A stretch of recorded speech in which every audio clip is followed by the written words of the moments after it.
பாரதிய ஜனதா கட்சி ஆட்சி அமைக்கும் பொழுது நான் கேட்கிற கேள்விக்கு நீங்க கை மட்டும் தூக்கணுங்க. உங்களுடைய குடும்பத்தில் இதுவரை அரசு வேலை எட்டி பார்க்கவில்லை என்று சொல்பவர்கள் மட்டும் கை தூக்கணும். இதுவரைக்கும் என் குடும்பத்துக்குள்ள அரசு வேலை வரல. பாரதிய ஜனதா கட்சி உங்களுடைய அன்பையெல்லாம் பெற்று அரசு வேலைக்கு வரும் பொழுது எந்த குடும்பத்திலே இதுவரை அரசு வேலை எட்டி பார்க்கவில்லையோ அரசு வேலை முதல்ல அந்த குடும்பத்திற்கு எட்டி பார்க்கும். முதல் ரைட் உங்களுக்கு. அதுக்கு படிச்சிருக்கணும். உங்க குழந்தை ஒரு டிகிரி படிச்சிருக்கணும். எத்தனையோ குழந்தைகள் டிகிரி படிச்சிருக்கிறாங்க, அரசு வேலை இல்லை. ஆனால் நாங்கள் முன்மாதிரியாக பாரதிய ஜனதா கட்சி இதிலும் தெளிவாக இருக்கின்றோம்.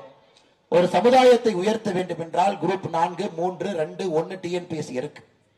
அதிலே ஒரு கோட்டா சிஸ்டத்தை கொண்டு வந்து இதுவரை இந்த குடும்பத்திற்கு அரசு வேலை வரவில்லை என்றால் ஒரு குறிப்பிட்ட சதவீதம் முதல் தலைமுறை அந்த குடும்பத்திலிருந்து அரசு வேலை யாருக்கு வேண்டுமோ பாரதிய ஜனதா கட்சி கொடுக்கும். அதிலே தயாராக இருக்கின்றோம்.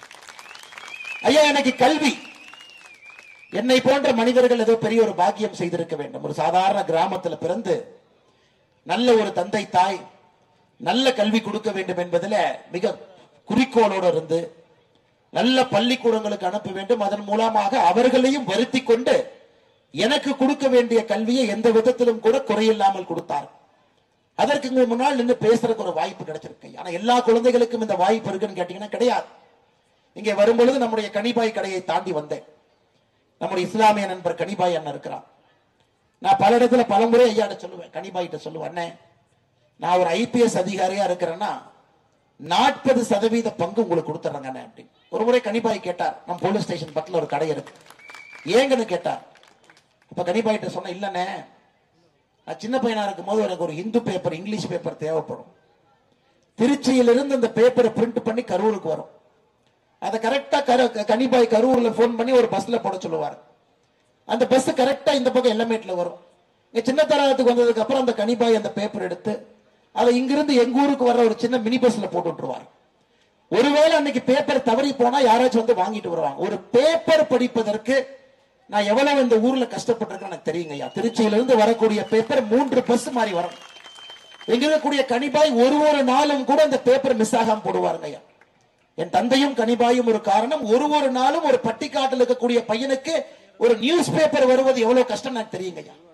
ஒரு நாள் தவறில்லாம வந்து சேரும், என்ன பிரச்சனையாக இருந்தா. ஆனா எல்லா குழந்தைகளுக்கும் அந்த வாய்ப்பு இருக்கா? இல்லை. தரமான கல்வி என்பது எட்டாக்கணி.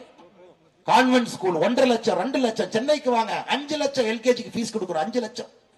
அதனால்தான் தெளிவாக இருக்கின்றோம். பாரதிய ஜனதா கட்சி ஆட்சிக்கு வரும் பொழுது எங்களுடைய முதல் வேலை ஒரு மாவட்டத்திற்கு 2 நவோதயா பள்ளிகளை கொண்டு வருவோம். 2 நவோதயா பள்ளி, 2 நவோதயா பள்ளிகளுக்கும் தமிழகத்தில் அதை காமராஜர் பள்ளி என்கின்ற பெயரை வைப்போம். காமராஜர் பள்ளி, அந்த 2 பள்ளி.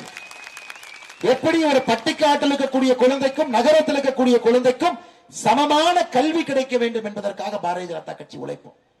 தெரியலீங்க, பட்டிக்காட்டுக்கு அது வர்றதில்லை. இன்னைக்கு ஏன் பட்டிக்காட்டுல இருந்து நம்முடைய சொந்தங்கள்லாம் நகரத்தை நோக்கி போறாங்க? நகரத்துல போய் தங்கிக்கலாம், அங்க நல்ல ஸ்கூல் இருக்கு, அங்க போய் ஒரு தொழில் பார்த்துக்கலாம். எல்லாம் கிராமத்தை விட்டு அப்படித்தாங்க போறோம். கிராமத்துல எனக்கு பெரியவங்க மட்டும்தான் இருக்கிறாங்க.